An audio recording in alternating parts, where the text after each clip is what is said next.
Hello viewers, welcome back to this channel. मैं हूं doctor Papiya Bigonia. Health, medicine और nutrition के ऊपर बेस्ड इस इंफॉर्मेटिव वीडियो चैनल में आप सबका फिर से बहुत बहुत स्वागत है। Healthy body and healthy mind को मेंटेन करने के लिए हेल्दी फूड लेना बहुत जरूरी है। एक्सोटिक फूड, सुपर फूड जो कि बहुत महंगा है, जो रेयरली मिलता है, जिसको खरीदने के लिए हमको बहुत दूर तक जाना पड़ता है, ऐसे एक्सोटिक फ्रूट्स और वेजिटेबल खाने से ही हमें एक हेल्दी बॉडी मिल सकता है। लेकिन ऐसा बिल्कुल नहीं है। इन और इंडियन कुलिनरी प्रैक्टिस हमारे पास ऐसे बहुत सारे आइटम्स है जो इजीली अवेलेबल है, सस्ता है, लोकली ग्रो होता है। ऐसे आइटम्स को रेगुलर खाने की प्रैक्टिस में शामिल करके आसानी से गुड हेल्थ को मेंटेन कर सकते हैं। एक ऐसे फूड के बारे में आज हम बात करेंगे। इसको बहुत सारे अलग अलग नाम से जाना जाता है। Fox nut, lotus seed, plant pop, natural puff, ऐसे बहुत सारे नामों से जाना जाता है, बट हम लोग उसको कॉमनली बुलाते हैं मखाना। आजकल बहुत ज्यादा हाइप में है, पूरी दुनिया में उसकी धूम मची हुई है। मखाना और लोटस सीड आउटसाइड इंडिया बड़े बड़े ग्रोसरी स्टोर के स्नैक सेक्शन में जाइए, आपको मिलेगा मखाने से बनाया हुआ बहुत सारे snacks. Peri peri flavour, caramel, wasabi, cheese tomato, अलग अलग फ्लेवर के मखाने। दुनिया भर में मखाने का सेल वैल्यू नियरली $43 मिलियन के बराबर पहुंच गया है। क्यों मखाने को इतना हाइप मिल रहा है? मखाना एक energy packed nutrition densed food है। मखाने की न्यूट्रिशनल वैल्यू और कुलिनरी प्रैक्टिस पे अलग अलग खाना बनाने में उसका इतना वर्सेटाइल इस्तेमाल हो सकता है। मखाना इंटरनेशनली बहुत पॉपुलर हो गया है। मखाना कैसे बनता है, उसको प्रोसेस कैसे किया जाता है, मखाने के न्यूट्रिशनल बेनिफिट्स क्या है, खाने में मखाने को किस तरह से इस्तेमाल किया जा सकता है। Makhana as a common food ingredient हम सालों से खाते आ रहे हैं, लेकिन हमें उसको रिविजिट करने की जरूरत है। हम उसकी वैल्यू समझ सके और हमारे रेगुलर खाने की प्रैक्टिस में शामिल कर सके। मखाना पूरी दुनिया में बिक रहा है, लेकिन बनता कहाँ पे है? मखाने का नेचुरल जियोग्राफिक लोकेशन। मखाना बनता है एक एक्वाटिक प्लांट से। ऐसा प्लांट जो पानी के अंदर ग्रो करता है, water lily. Biological name is Euryale ferox. मखाने को कॉमनली लोटस सीड भी कहा जाता है, लेकिन लोटस प्लांट और वाटर लिली प्लांट दो अलग अलग प्लांट्स होते हैं, देखने में काफी सिमिलर होते हैं। वाटर लिली के प्लांट्स को उसके फ्लावर और पत्तों से पहचाना जा सकता है। वाटर लिली प्लांट में वाइब्रेंट पर्पल कलर के बहुत सुंदर फूल आते हैं, उसके पत्ते भी बहुत बड़े बड़े होते हैं। वाटर लिली को प्रिकली वाटर लिली भी कहा जाता है, क्योंकि उसके पत्ते में बड़े बड़े कांटे होते हैं और हर कांटे के नीचे एक फल होता है। मखाना उस फ्रूट की सीड के अंदर से निकलता है। Water lily plant is native to Asia. सबसे ज्यादा ग्रोथ उसकी इंडिया में होती है। बांग्लादेश, थाईलैंड, मलेशिया जैसे कंट्री में भी वाटर लिली की कल्टीवेशन हो रही है। दुनिया भर में जितने भी मखाना ईयरली प्रोड्यूस होता है, उसका 80% इंडिया में प्रोड्यूस होता है। तो India is the biggest supplier of makhana. Bihar state के मधुबनी इलाके में मखाने की नेचुरल खेती होती है। मखाना क्योंकि एक्वाटिक प्लांट है, मतलब ये पानी के अंदर ग्रो करता है। ऐसे इलाके जहाँ बहुत ज्यादा बारिश होती है, तालाबों में पानी भरा होता है, तालाब के अंदर जिसका पानी स्टेगनेंट हो और नीचे काफी ज्यादा मड है, 8 से 10 फीट की गहराई है, ऐसे तालाब परफेक्ट लोकेशन है वाटर लिली को ग्रो करने के लिए। How water lily is cultivated? अक्टूबर नवंबर के मंथ में तालाब की सफाई की जाती है। तालाब के अंदर से सारे जलकुंभी और अदर जो एक्वाटिक प्लांट है उसको क्लीन करके पानी को साफ किया जाता है। दिसंबर जनवरी में तालाब के अंदर वाटर लिली के बीज छिड़के जाते हैं। धीरे धीरे प्लांट ग्रो होने लगता है। फरवरी तक तालाब के पानी के अंदर उसके छोटे छोटे पत्ते दिखने लगते हैं। अप्रैल तक पत्ते बड़े बड़े हो जाते हैं। मई के महीने में वाटर लिली प्लांट में फ्लावरिंग होता है। वाइब्रेंट पर्पल कलर के बहुत ही सुंदर फूल होते हैं। जून जुलाई में पत्तों के अंदर फ्रूट डेवलप होने लगता है। जुलाई के एंड तक फ्रूट्स ब्लास्ट होकर ओपन हो जाते हैं और उसकी सीड पानी में फ्लोट करने लगते हैं। ब्लास्ट होने के बाद शुरू के 2-3 दिन पूरे तालाब में पिंक कलर के सीड फ्लोट होने लगते हैं। आफ्टर 2-3 डेज धीरे धीरे सीड का कलर चेंज होकर व्हाइट हो जाता है। 4-5 दिन के बाद ये सीड पानी के अंदर डूब जाते हैं, देन मड में जाके स्टिक हो जाते हैं। अगस्त सितंबर में तालाब से पत्तों को क्लीन किया जाता है। देन तालाब की मिट्टी से खुरच के जड़ के साथ सीड्स को निकाला जाता है। मखाना हार्वेस्टिंग करना टाइम कंज्यूमिंग हार्ड वर्क है। तालाब के अंदर से मिट्टी में जड़ पकड़ के बैठे हुए सीड्स को निकालना काफी मुश्किल काम होता है। Water lily plant nearly 70 to 125 seeds develop करता है। सारे सीड तालाब के अंदर बैठ जाते हैं और मड में जाके जड़ के साथ स्टिक हो जाते हैं। निकालने के लिए बड़े बड़े बांस के डंडे यूज किया जाता है, जिससे तालाब के अंदर से खींच के जड़ों को निकाला जाता है। फिर सीड को उससे सेपरेट किया जाता है। तालाब से बाहर निकालते हैं तो सीड का कलर डार्क ब्लैक होता है। सीड के साथ बहुत ज्यादा कीचड़ मिट्टी गंदगी चिपका होता है, उनको पूरी तरह से क्लीन किया जाता है। अगेन उसको तालाब में ले जाके पानी से अच्छे से धोया जाता है। धोने के बाद सीड्स को धूप में फैला के सुखाया जाता है। इनको करीब करीब सूखने के लिए 7 से 8 घंटे की धूप चाहिए। सनी डे हो तो 2 दिन के अंदर आराम से सूख जाते हैं और सीड का कलर ब्लैक से रेड में कन्वर्ट हो जाता है। सीड्स को स्लाइटली रोस्ट किया जाता है। 10 से 15 दिन के अंदर छोड़ दिया जाता है। नेक्स्ट स्टेप में उनकी फाइनल रोस्टिंग होती है। सीरीज ऑफ कढ़ाई में रख के 3-4 लोग एक साथ उनको लगातार रोस्ट करते जाते हैं। जब ये सीड पूरी तरह से रोस्ट हो जाते हैं, फूटने को होता है, तो उनसे पॉपिंग साउंड आता है। एक एक सीड को गर्म रहते हुए ही लकड़ी के पट्टे पे रख के एक लकड़ी के हथौड़े से जोर से मारते हैं। सीड ब्रेक हो जाता है और अंदर से व्हाइट मखाना पॉप होके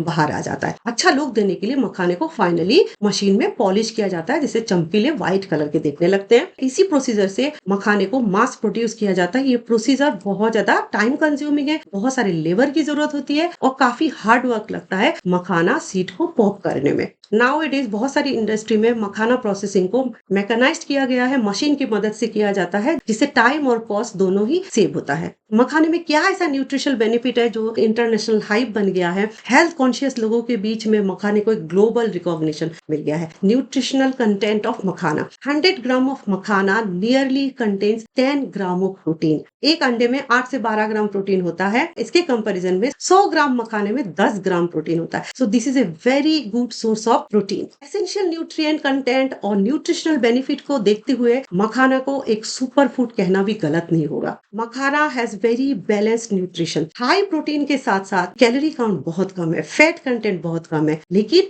फाइबर कंटेंट बहुत हाई है और साथ में मिनरल कंटेंट भी बहुत हाई है। एक आइडियल फूड है। हमें प्रोटीन के साथ साथ कैलोरी कम चाहिए होता है, फैट कंटेंट कम चाहिए होता है, साथ में फाइबर भी चाहिए, मिनरल्स भी चाहिए, माइक्रोन्यूट्रिएंट भी चाहिए। मखाना इस केस में बिल्कुल आइडियल है। मखाना में हाई अमाउंट में magnesium, potassium, calcium, phosphorus, iron and zinc present होता है। सारे एसेंशियल मिनरल्स काफी अच्छे क्वांटिटी में मखाने में प्रेजेंट होता है। और उसके साथ साथ जो सोने पे सुहागा है, makhana is rich in antioxidant and flavonoid. उसके साथ साथ मखाने में होता है vitamin B12, vitamin E, vitamin K and vitamin A।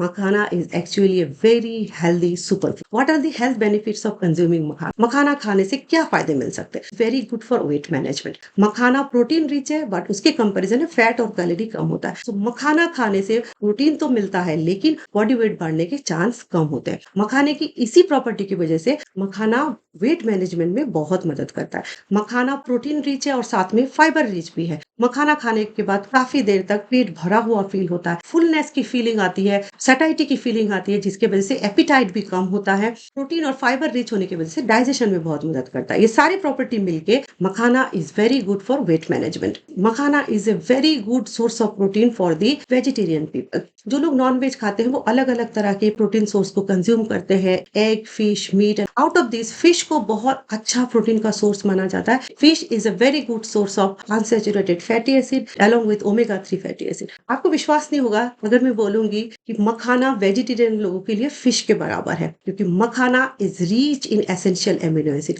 Makhana contains 16 amino acids. Out of that 9 amino acid ऐसे हैं जो एसेंशियल एमिनो एसिड है, जिसको बॉडी बना नहीं सकती। मखाने में वो 9 के 9 एसेंशियल एमिनो एसिड प्रेजेंट होता है जो बॉडी नहीं बना सकती है।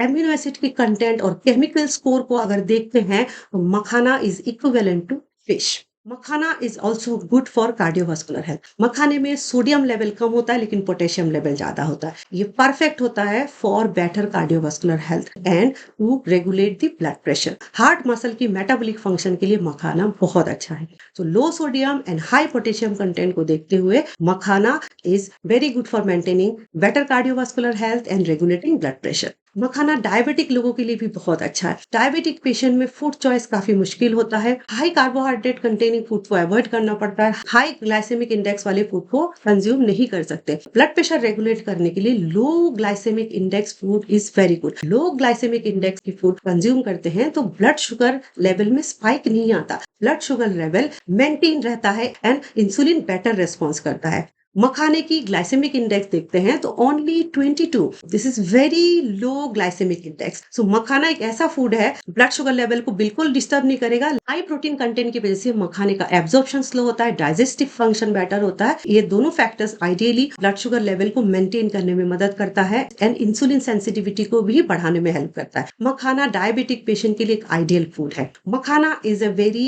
Good anti aging agent. Makhana is rich in antioxidant, flavonoid and phenolic acid. ये सारे कंपोनेंट हमारी बॉडी की एज रिलेटेड फ्री रेडिकल और ऑक्सीडेटिव मेटाबॉलिक डैमेज होता है, इनको रिपेयर करने में मदद करता है। मखाना एजिंग साइन को कंट्रोल करने में मदद करता है। स्किन, हेयर, नेल हेल्थ के लिए makhana is very good. Camphorol is the predominant flavonoid present in makhana. Camphorol is a very good antioxidant and anti-inflammatory agent। Skin की इलास्टिसिटी को मेंटेन करने में हेल्प करता है, हेयर लॉस कम करने में भी मदद करता है। For aged people, makhana is very good for improving cognitive function. Makhana is rich in vitamin B1 और thiamine. Raw material है for production of acetylcholine, a brain neurotransmitter. Judgment and memory, sleep के साथ associated है। Acetylcholine की production बढ़ने से Alzheimer patient के लिए बहुत helpful होता है। Very important function of makhana is better digestion. मखाना कंज्यूम करने से डाइजेस्टिव फंक्शन इंप्रूव होता है। Makhana is rich in protein and fibre, good for our digestion, gut movement and gut microbiome. Rich fibre content होने की वजह से makhana is very good for patient with constipation. Digestive function better होने से stomach के अंदर गुड माइक्रो ऑर्गेनिज्म की population बढ़ने की वजह से भी मखाना weight loss and sugar management में हेल्प करता है। High content of vitamin B12, vitamin E, vitamin A, vitamin के, all these vitamins are good for immunity, bone function, good eyesight, small children, babies, pregnant mother and aged person जिनमें digestion की problem है, बीमार है, जिनको high protein rich diet चाहिए लेकिन properly digest नहीं कर सकते, उनके लिए मखाना बहुत अच्छा है क्योंकि high fibre content and low fat content होने से इजीली डाइजेस्टेबल है with a high protein supply. मखाना एक ऐसा वर्सेटाइल फूड कंटेंट है।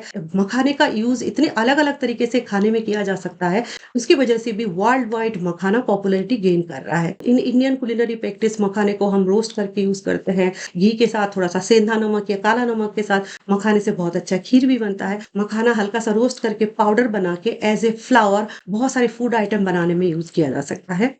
मखाना फ्लावर से हलवा, उपमा, खीर बनाया जा सकता है और सब्जी की ग्रेवी को थिक करने के लिए भी मखाना पाउडर यूज कर सकते हैं। रोस्टेड मखाने से नमकीन बनाए जाते हैं। मखाना एक ऐसा फूड आइटम है, स्वीट डिश और सेवरी डिश दोनों के लिए ही सुइटेबल है। रोस्टेड मखाने को यूज करके रायता बनाया जा सकता है। मॉर्निंग ब्रेकफास्ट में एज ए सीरियल खाया जा सकता है। मखाने के पाउडर से लड्डू और बहुत सारे मिठाई भी बनाया जा सकता है। रोटी, पराठा, उपमा, डोसा कुछ भी बना सकते हैं। सो मखाना बहुत वर्सेटाइल है क्योंकि मखाने में कोई भी स्ट्रॉन्ग फ्लेवर या टेस्ट नहीं होता। कोई भी फूड आइटम के साथ उसको मिलाते हैं, बहुत अच्छे से ब्लेंड हो जाता है, थिकनिंग एजेंट का काम करता है, उस फूड का फ्लेवर अपने अंदर ले लेता है। एंड सोने पे सुहागा है, मखाना इज ग्लूटेन फ्री। जिनको भी ग्लूटेन एलर्जी है, gluten containing food item use नहीं कर सकते हैं, मखाना फ्लावर को यूज कर सकते हैं। मखाने की कुलिनरी प्रैक्टिस में अभी भी बहुत सारे एक्सपेरिमेंट होना बचा है। मखाना एक ऐसा फूड आइटम है जिसको बहुत अलग अलग तरीके से यूज किया जा सकता है, उसके ऊपर अभी भी बहुत सारा एक्सपेरिमेंट होना बचा है। आने वाले दिनों में हो सकता है बहुत सारी कुकरी शो में मखाने का यूज हमें और ज्यादा देखने को मिले।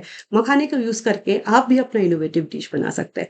सो कमेंट में बताइएगा अगर आपने मखाने को यूज करके कोई इनोवेटिव डिश बनाया है। Makhana is a low cost indigenous super food, high protein, fibre, minerals, high content of vitamins and very good amino acid profile, weight management, sugar management, blood pressure and cardiovascular health management में बहुत मदद करता है। Makhana is really a super food.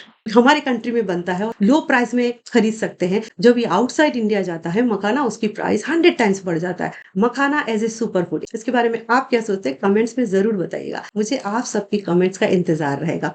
Thank you very much for watching this video. पूरा video देखने के लिए आप सबका बहुत बहुत शुक्रिया। कंटेंट अच्छा लगे तो जरूर अपने फैमिली और फ्रेंड्स के बीच में शेयर करिए। जिन्होंने अभी तक सब्सक्राइब नहीं किया है प्लीज चैनल को सब्सक्राइब कर लीजिए एंड नोटिफिकेशन बेल को क्लिक कर दीजिए। Be happy, be healthy, see you next time. Thank you very much.